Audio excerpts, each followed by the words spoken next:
Dream Scenario is the new A24 romanticized horror film starring Nicolas Cage. This was written and directed by Christopher Borgli, who had been working on this concept for over a decade.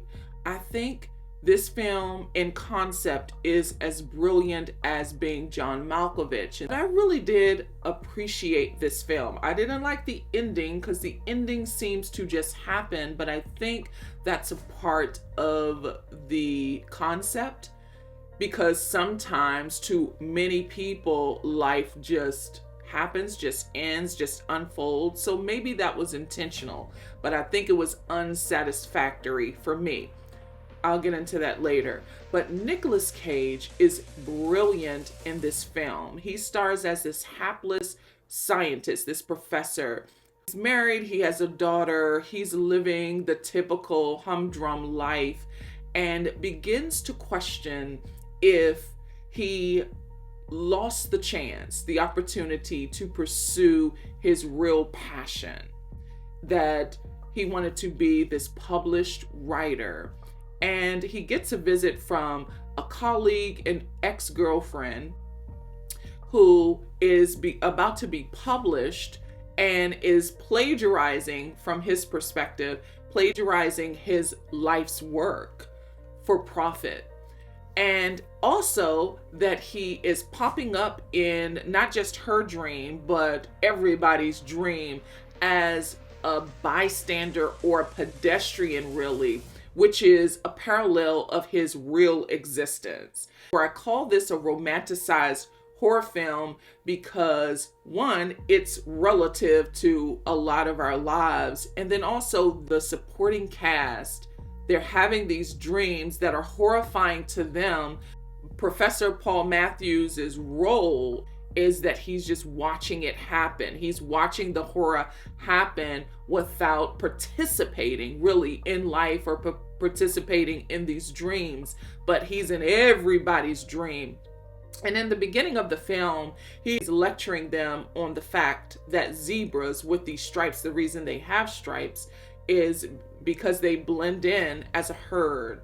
If one is to escape the herd or get lost from the herd, they are vulnerable to attack. It's just a parallel on how he's just blended in with everyone else who is fearful for living their passion or pursuing their dreams.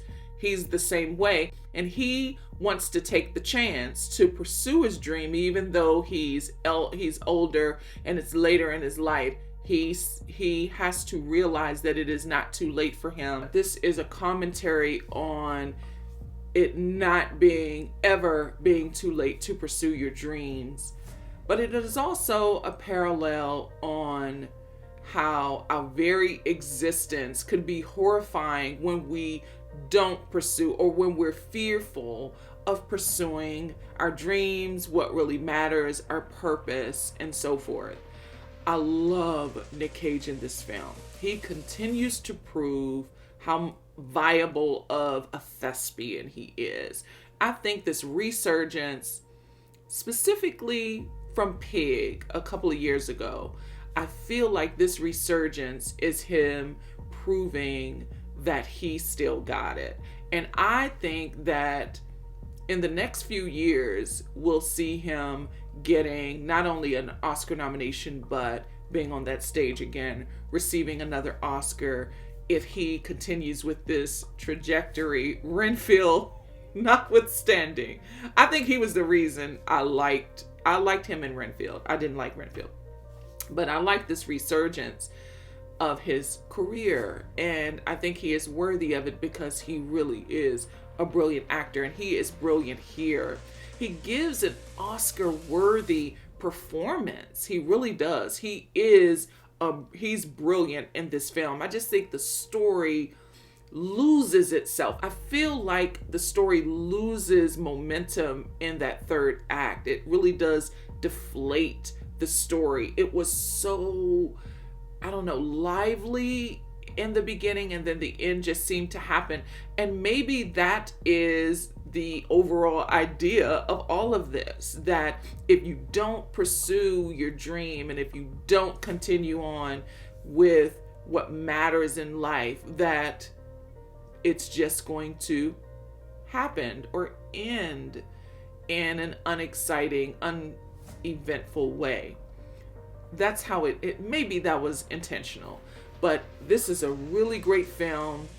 It has a really great cast. I wonder if it will be recognized by the Academy. In concept, again, it reminded me a lot of Being John Malkovich. That was a brilliant film from the 90s.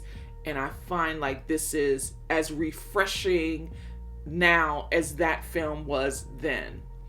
Let me know if you've seen this and if you find that this is a brilliant film. Do you think this is similar to Being John Malkovich, or am I just tripping? I don't know.